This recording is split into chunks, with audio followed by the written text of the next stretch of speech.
Firman Tuhan berkata, sebab Elohim sangat mengasihi dunia ini sehingga dia telah mengaruniakan putranya yang tunggal supaya setiap orang yang percaya kepadanya tidak binasa melainkan beroleh hidup kekal. Terjemahan yang lain, ini tadi terjemahan dari Indonesian Modern Bible, ini dari terjemahan LAI. Karena begitu besar kasih Bapa akan dunia ini sehingga ia telah mengaruniakan anaknya yang tunggal supaya setiap orang yang percaya kepadanya tidak binasa melainkan beroleh hidup yang kekal.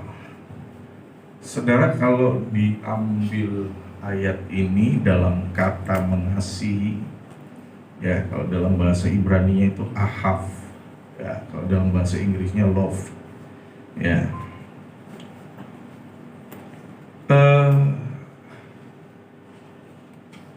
Memang kalau dalam bahasa Indonesia ya, itu kata kasih dan cinta itu beda.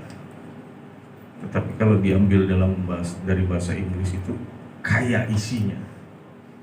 Kata love itu bisa cinta, bisa kasih gitu ya. Nah, kalau kita melihat dari beberapa terjemahan di luar bahasa Indonesia, ya, khususnya bahasa Ibrani, itu kata ahav itu artinya tidak terbatas, unconditional, unlimited, tidak ada batasannya dan tidak melihat situasinya. Ya. Ini bentuk daripada cinta Tuhan kepada manusia.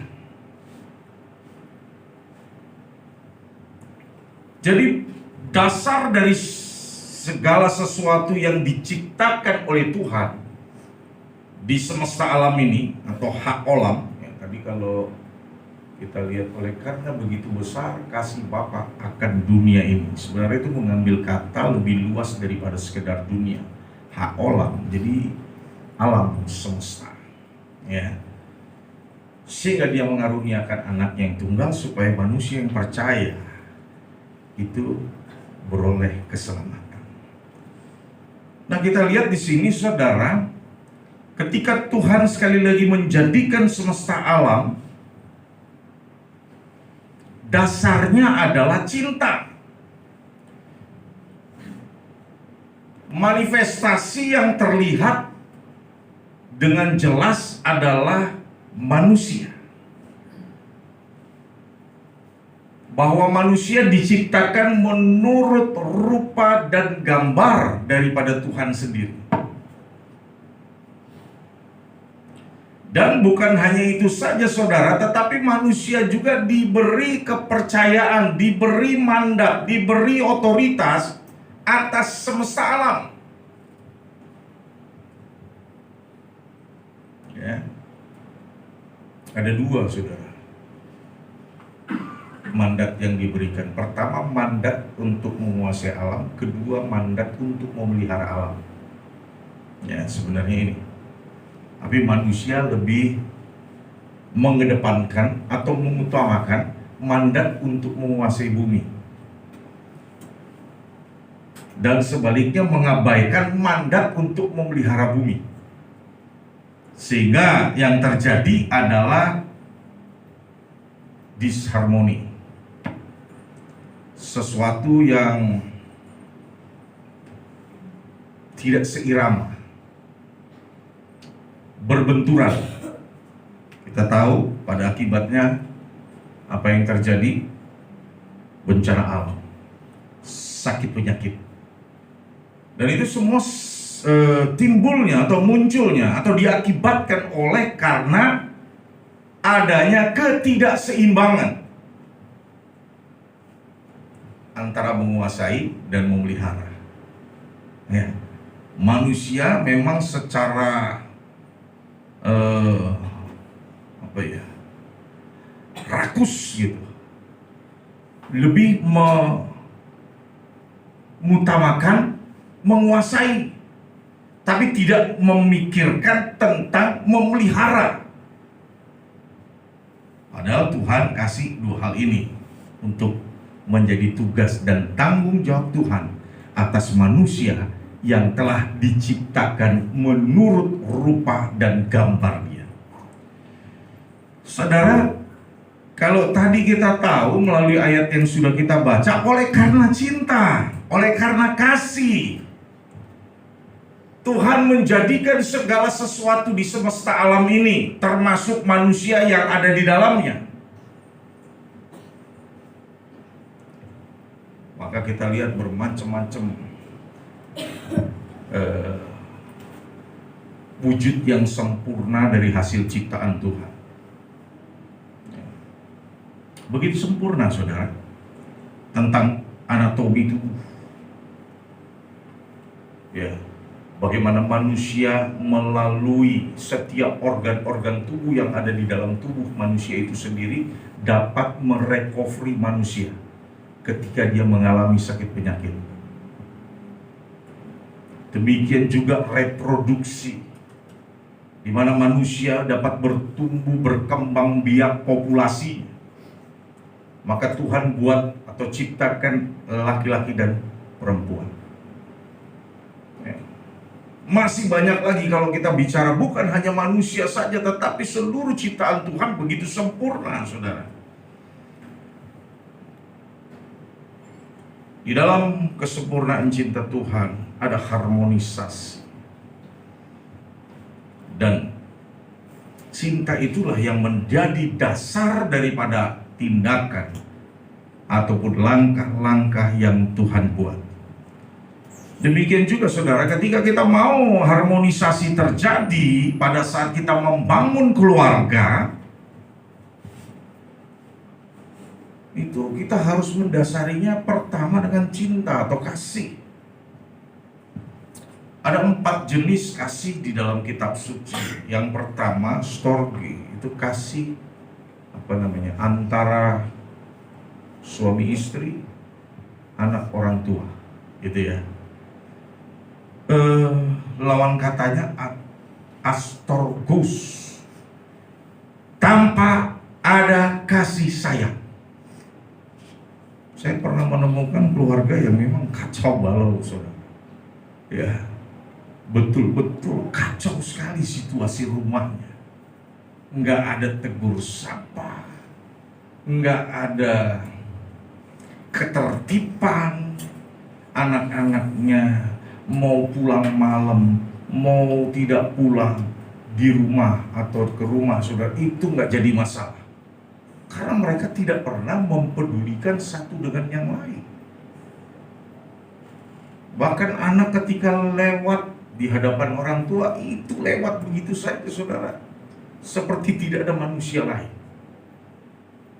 Padahal itu orang tua yang seharusnya dihormati.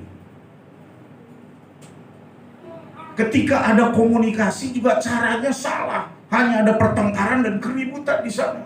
Setiap kali muncul pembicaraan, setiap kali ada topik yang harus dibahas, itu yang ada adalah keributan, pertengkaran. Itu kenapa? Karena nggak ada kasih, nggak ada cinta di dalam keluarga itu. Terus yang kedua, phileo, atau kalau yang sering disebut itu philia, ya, yaitu kasih seorang sahabat. Ini melebihi ikatan keluarga. Saudara, kalau yang namanya sahabat, itu dia mau korban demi sahabatnya. Ini sahabat yang benar-benar sahabat, ya. Ada juga sahabat yang sebenarnya bertepuk sebelah tangan. Ya. Artinya apa? Sahabat yang satu mungkin betul-betul betul-betul dia melakukan sesuatu yang baik buat sahabatnya itu. Sebaliknya, yang satu memanfaatkan. Kalau namanya seorang sahabat, dia nggak akan pernah memanfaatkan sahabatnya. Bahkan cenderung berkorban. Dan tingkatannya ini melebihi bahkan daripada kasih di dalam keluarga. Adik kakak bisa ribut, saudara. Apalagi kalau urusannya warisan. Benar, saudara. Ini banyak terjadi. Tapi sebagai anak-anak Tuhan, anak-anak Bapak Yahweh, jangan pernah ada keributan kalau warisan. Amin. Karena saya banyak lihat saudara, ujungnya itu nggak ada apa-apaan. Ya, mungkin saja terima miliaran, tapi itu habis dalam tempo 1-2 tahun. Tapi persaudaraan itu harus terus dibangun. Amin. Persaudaraan itu harus terus dibuat jadi akrab gitu. Tapi itu pada kenyataannya keluarga bisa pecah, suami istri bisa berkelahi, cerai, saudara. Itu karena ini, ya. Karena tidak mendasarinya dengan kasih. Ya. Nah kemudian yang ketiga adalah eros. Ini kasih romantis, hasrat seksual atau nafsu. Ya, jadi ketika terjadinya perselingkuhan, itu sebenarnya dasarnya ini. Kenapa? Karena melihat sesuatu yang mungkin jadi jadi penilaian bahwa itu baik, bahwa itu lebih bagus, bahwa itu lebih cantik, bahwa itu lebih ganteng, lebih keren dan lain sebagainya. Itu lebih perhatian, itu lebih bisa berbicara, lebih bisa diajak berkomunikasi, dan berbagai alasan lainnya. Kalau dasarnya ini saudara percaya akan terjadi kekacauan. Jadi kadang-kadang kelemahan pasangan hidup kita itu bukan untuk dicari titik lemahnya, tetapi justru bangun dengan kemampuan diri yang ada pada kita untuk kita bina, bersama-sama membangun keluarga yang berkenan. Terus yang keempat, agapao atau agape. Ini kasih Tuhan atau kasih yang abadi, sempurna. Ada pengorbanan. Manifestasi dari cinta, manifestasi dari kasih yang sempurna itu adalah pengorbanan. Jadi kalau tanpa korban itu tidak dikategorikan agapao ada di dalam dirinya. Ya. Sekarang kita masuk ke pokok bahasan. Ini ada beberapa aspek yang terlihat ketika kasih memenuhi kita dan keluarga. Yang pertama yang kelihatan dengan jelas, saling menerima satu dengan yang lain. Ya. Dan ini diwujudkan dengan tindakan yang nyata. Baik ketika berhadapan dengan orang banyak atau sekalipun sedang ada di dalam rumah ketika tidak ada orang yang memperhatikan. Dengan kata lain, nggak pakai topeng. Karena ada orang begitu waktu masuk ke gereja, seperti malaikat dia. Ya. Kenapa? Karena dia pandai bersandiwara. Tapi begitu dia pulang ke rumah jadi monster buat keluarga. Nah, ini yang bahaya. Ya. Ada nggak manusia yang sempurna? Nggak ada. Tapi kita mau belajar untuk sempurna. Amin. Dan proses belajar itu terus. Kalau kita tunggu dulu jadi sempurna baru ikut Tuhan, kalau kita tunggu dulu untuk kita jadi sempurna baru melayani Tuhan, nggak akan pernah tercapai tindakan kita untuk menyenangkan hati Tuhan. Jadi menerima kelebihan dan kekurangan orang lain, dalam hal ini pasangan hidup, anak, atau orang tua, ya ini harus terus diselenggarakan. Kenapa sih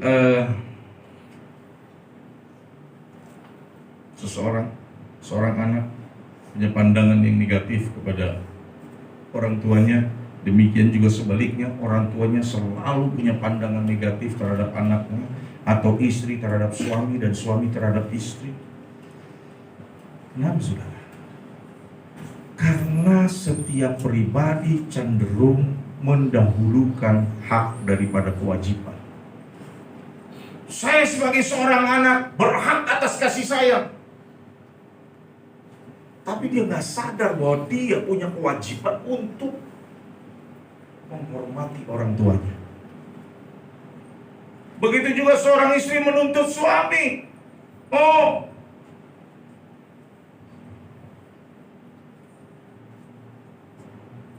untuk seorang suami melakukan yang terbaik dalam segala sesuatu, menghasilkan yang banyak buat keluarga. Tapi ketika itu tidak tercapai, saudara, ya, maka terjadi keributan. Istri merasa berhak mendapat sesuatu yang terbaik. Istri merasa berhak untuk menerima sesuatu yang lebih banyak. Ya.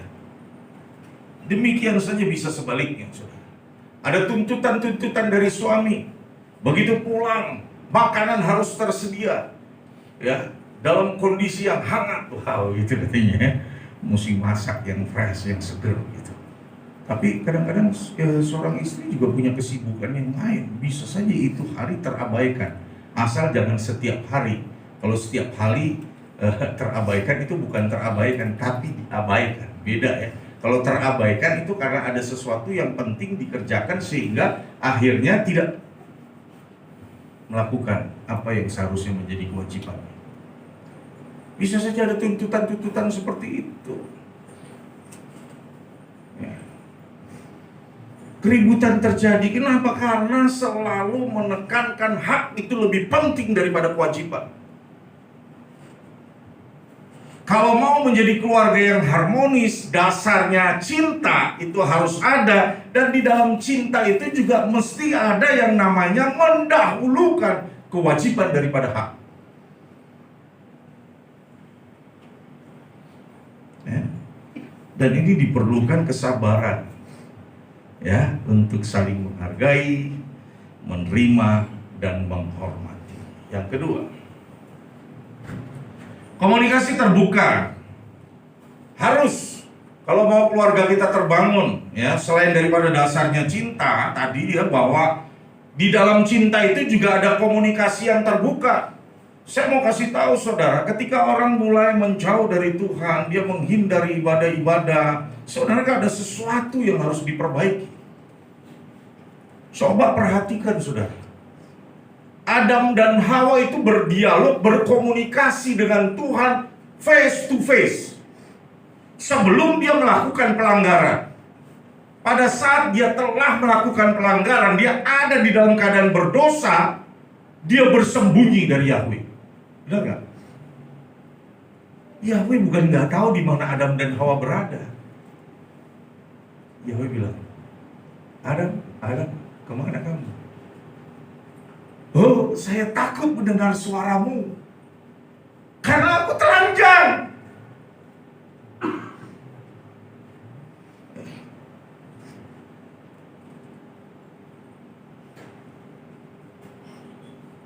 Kemudian kita lihat siapa lagi?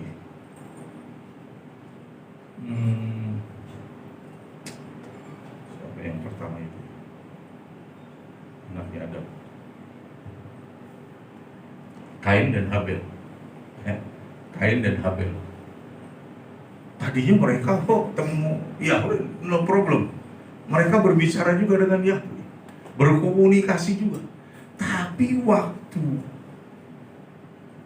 Kain membuat kesalahan, Kain melanggar firman Tuhan, Kain melakukan kejahatan, apa yang terjadi? Dia ketakutan berhubungan dengan Tuhan, berkomunikasi dengan Tuhan. Ya. Begitu juga anak-anak kita, saudara. Coba perhatiin, kalau mereka bikin salah, pasti mereka takut, saudara. Ya, ketika kita panggil, belum dimarahin, saudara, baru dipanggil aja udah takut. Ya.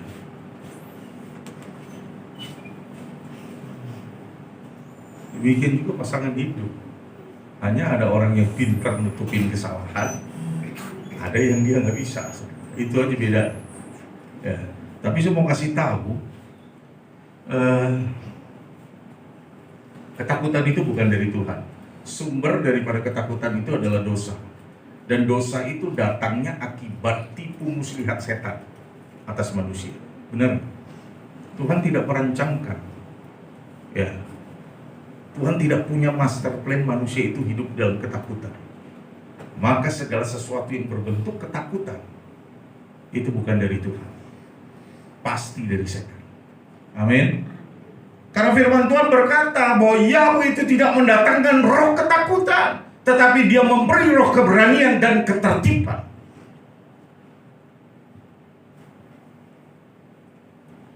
Jadi begitu juga saudara, komunikasi yang terbuka itu artinya begini saudara, jujur, terus juga penuh dengan kasih, ya.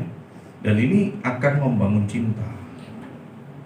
Ya, betul saudara. Coba kalau pagi-pagi ya, langsung sebagai seorang suami coba puji istrimu, ya, itu akan membangkitkan cintamu terhadapnya. Dan percaya saudara, di sepanjang hari itu pasti kau akan diberikan layanan terbaik dari seorang istrimu. Amin. Tapi kalau baru bangun tidur saudara, sudah dimarah-marah, sudah dibentak-bentak, udah percaya nggak dapat apa-apa yang terbaik saudara. Mungkin masak sayur pun sengaja ditambah garamnya lebih banyak, atau bumbunya dikurangi, ya, sehingga menjadi hambar. Ini realita, ini kenyataan saudara. Ya, makanya coba lihat saudara, namanya Master Chef, perempuan 1, laki-laki 1000. Ya, karena kalau laki-laki masaknya konsisten. Ya, kenapa? Pokoknya asal resepnya begitu, hasilnya sama. Kalau perempuan beda sudah. Kalau dia masak beda. Kalau perasaannya lagi seneng, oh masakannya enak, bahkan super enak. Coba kalau lagi kesal, oh amburadul rasanya. Asin banget nih. Ya, kayak gitu. Pernah gak istri gue? Pernah juga saudara. Kalau dia lagi kesel, asin banget nih gitu. Mungkin sengaja kayak ditambahin garamnya, gak tahu ya. Tapi itu, ya bisa aja kan. Hamba Tuhan juga manusia kok, gitu kan. Tapi tidak dijadikan polemik yang berkepanjangan. Beda pendapat bisa terjadi sama siapapun juga saudara. Kita tidak munafik. Ya, sekalipun orang yang tahu firman, mengenal Tuhan, menjadi pensiar berita dari Tuhan, itu bisa juga berkonflik dalam pandangan-pandangan yang berbeda, tetapi tidak meruncing, segera diatasi untuk semuanya menjadi lebih baik. Nah, jadi jangan ada kata-kata kasar, kutuk yang keluar dari mulut kita, karena ucapanmu adalah doa. Ini perhatikan baik ya. Kalau dulu kalau belum sadar oke aja lah ya. Tapi sekarang sudah sadar ya, mesti benar-benar dikendalikan saudara. Ya, saya banyak melihat gini, terutama orang tua yang berhadapan dengan anak-anaknya hiperaktif, nakal gitu ya. Sebenarnya kalau saya cenderung itu bukan nakal, hiperaktif. Ya, hiperaktif, bergerak ini itu. Nanti marah-marah, begitu dia capek semakin marah. Kalau sudah marah yang keluar dari mulutnya itu perkataan yang nggak bagus saudara. Kebun binatang keluar, kamu ini kayak siapa sih? Kok kamu ini kayak monyet katanya. Oh benar-benar saudara, makin aktif dia seperti kerak, seperti monyet. Betul, ya. Dan kalau anaknya monyet, kira-kira bapak ibunya siapa saudara? Raja monyet, betul nggak? Iya kan? Ini mesti kita perhatikan, jadi jangan sembarangan keluar perkataan yang buruk tentang anak kita. Sekalipun mungkin dia hiperaktif, kita bilang, nah, kamu bisa mengendalikan diri, kamu bisa bertindak bagus ya, tidak membuat orang lain jadi risau atau jadi tidak konsentrasi. Nah, walaupun kita belum melihat hasil, tapi perkatakan perkataan yang bagus. Ada seorang ibu saudara yang berdoa buat anaknya 20 tahun karena anaknya terikat narkoba. 20 tahun saudara. Dan kita bayangkan kalau di dalam ilmu kimia, besi itu kalau sudah karatan dan sudah bertahun-tahun itu hampir-hampir tidak bisa lagi dibuat bagus. Ya. Tapi pada kenyataan, sekalipun nggak mungkin menurut prediksi manusia, ibu ini bisa menangkan anaknya.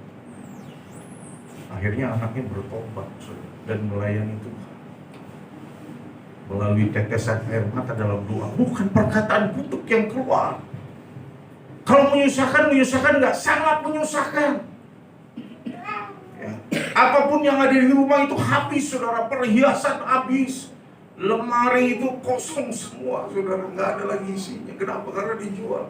Jangankan lemari, komputer, saudara, casingnya ada, tapi begitu dibuka isinya kosong. Kosong isinya. Kenapa? Rupanya di dalamnya itu diambil, dijual. Jadi kalau dibawa sama casingnya kan ketahuan. Jadi itu nggak ketahuan, saudara, diambil. Jadi aman-aman aja dijual. Buat apa? Buat beli narkoba. Sampai meningkat, akhirnya jadi pelaku kejahatan. Dan banyak kejahatan yang dia buat dan berujung kepada penjara. Ya. Nah ini, diperlukan pengampunan untuk dapat membangun komunikasi yang baik. Bisa aja pasangan hidup kita pernah bentak-bentak kita, atau marah dengan kita, atau cerewet. Kadang-kadang kalau perempuan makin tambah umur makin cerewet, saudara. Ya tujuannya sih bagus, cuma kadang-kadang harusnya hanya sekali dia bisa mengulang 3, 4, 5, 6 kali itu dengan pesan yang sama gitu ya. Kadang-kadang itu juga bikin apa ya, waduh ya, cuman kita berusaha berpikir begini, oh istriku lakukan itu demi kebaikan. Akhirnya kan jadi betul-betul memang jadi kebaikan buat kita, dan kita nggak sebel dengar dia kasih komentar terus ya. Anda yang sudah berumur 50 tahun ke atas nanti baru rasain, kalau yang masih di bawah 50 belum ya. Nanti bagaimana seorang istri itu jadi banyak ininya ya. Nah, ya saya udah mulai ngalamin, saudara, tapi saya selalu melihat istriku beri yang terbaik dalam ucapannya, di dalam perhatiannya melalui kata-katanya ya. Nah, sekali lagi, mungkin saja hal-hal yang tidak menyenangkan melalui ucapan, melalui komunikasi yang buruk itu pernah terjadi. Jadi mesti ada pengampunan, menerima, saudara. Apa sih mengampuni? Menerima apa yang buruk yang sudah terjadi dengan ucapan syukur dan berusaha untuk memperbaiki keadaan lewat tindakan kita.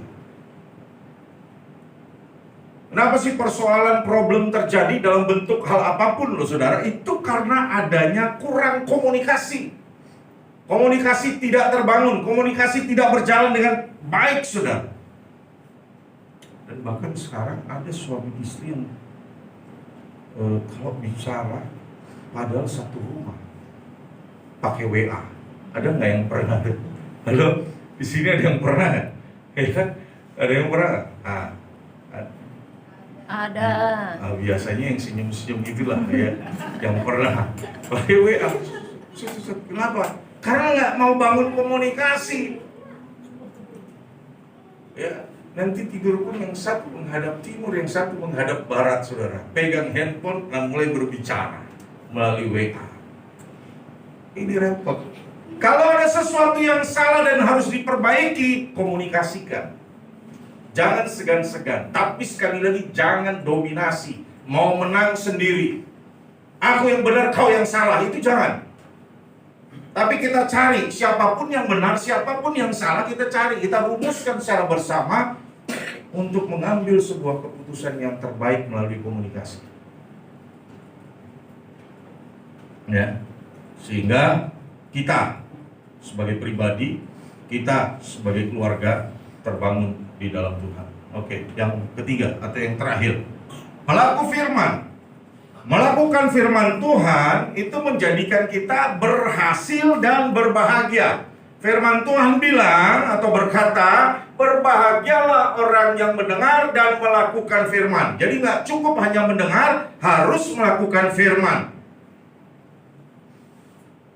Kemudian renungkanlah, itu di dalam kitab Mazmur, renungkanlah firman Tuhan itu siang dan malam. Firman Tuhan berkata, berakibat apa saja yang diperbuat berhasil. Membangun iman untuk memiliki ketahanan di tengah-tengah keadaan yang tidak baik pada saat kita melakukan firman. Sekali lagi, kita dapat membangun iman untuk memiliki ketahanan di tengah-tengah keadaan yang tidak baik dengan cara kita melakukan firman. Saudara, ada dua hal, pertandingan dan pertempuran. Kalau pertandingan, kita nggak perlu menang, kita cukup ngikutin, ya. Tapi kalau pertempuran, kita harus menang, ya. Sebab kalau pertandingan, itu biasanya dilaksanakan untuk membangun persahabatan, untuk mengenal ya antara satu dengan yang lain, baik sebagai pribadi atau sebagai sebuah negara. Ya, maka nggak ada itu orang pertandingan sepak bola dengan tujuan untuk berantem, nggak saudara. Tapi untuk membangun persahabatan. Ini contoh aja. Jadi yang namanya pertandingan itu sekali lagi nggak harus menang, cukup ngikutin, karena kemenangan Tuhan sudah beri buat kita. Amin. Amin. Melalui apa? Melalui Kalvari, melalui salib Kristus kita berkemenangan. Amin. Ya, dulu sih udah pernah saya contohin ya tentang apa itu pemenang, tapi nanti next kita akan bahas itu.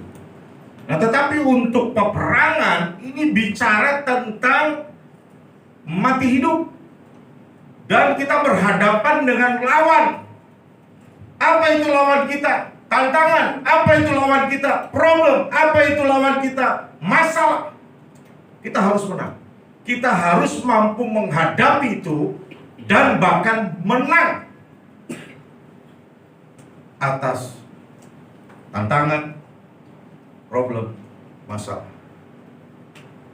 Ya, itu perlu ada tindakan di dalam kita. Nah, saudara, ini diperlukan pengorbanan untuk dapat melakukan. Kadang-kadang kita dibawa pada situasi sepertinya kita ya bisa mengalami terobosan. Oh, seperti yang juga sudah sering kali saya sampaikan, sepertinya kita ambil yang jadi orientasi utama manusia itu kan materi. Keuangan kita mulai jadi nggak bagus. Ya, percaya saudara, itu bukan rancangan Tuhan. Bisa karena kesalahan kita sendiri, satu. Kedua, bisa karena ada strategi setan. Tapi percaya, apa yang menjadi hak kita nggak akan pernah hilang. Mungkin saja tertunda, bisa. Tapi itu seperti orang yang sedang menabung. Jadi jangan takut, saudara. Ketika waktunya genap, apa yang jadi hak kita pasti keluar secara utuh. Tuhan nggak pernah mau berhutang. Itu aja prinsipnya. Tuhan nggak akan pernah mau berhutang sama kita. Jadi apapun yang kita lakukan untuk Tuhan, pasti ada rewardnya. Amin. Walaupun kita melakukannya bukan berdasarkan reward itu yang menjadi tujuan utama kita, tetapi berdasarkan cinta kita kepada Tuhan. Kalau soal reward, pasti itu akan menyertai dan menjadi bagian kita ketika tujuan kita adalah Tuhan. Amin. Jadi dasarilah segala sesuatu yang kita mau buat, sesuatu yang kita mau kerjakan di dalam membangun, apapun itu yang dibangun, usaha kita, pekerjaan kita, karir kita, rumah tangga kita, masa depan kita, kalau kita mendasarinya dengan cinta, dengan kasih, maka itu akan terlaksana. Amin. Digenapi dalam hidup kita. Amin. Nah, yang unik ini saudara, saya ketemu dalam bahasa Inggris kata mengasihi tadi love, ya jadi pakai ed gitu ya di belakangnya. Itu berarti sesuatu yang sudah terjadi. Ya, ini bahasa Inggris cakep juga sih. Jadi tentang Tuhan mengasihi kita, itu adalah sesuatu yang sudah terjadi jauh sebelum atau melampaui sebelum kita mencintai Dia. Dia lebih dulu mengasihi dan mencintai kita. Amin. Maka sampai Dia mau rela berkorban. Apa yang dikorbankan? Sesuatu yang berharga yang hanya ada satu-satunya bagi kita. Anak yang tunggal diberikan karena Dia cinta kepada kita. Jadi korban supaya kita diselamatkan. Sebab itu, hiduplah di dalam cinta atau kasih. Maka ketika engkau melakukan segala sesuatu, pasti engkau akan melakukannya seperti untuk Tuhan dan bukan untuk manusia. Amin. Bapak Yahweh di dalam Tuhan, Yesus masih memberkati kita semua.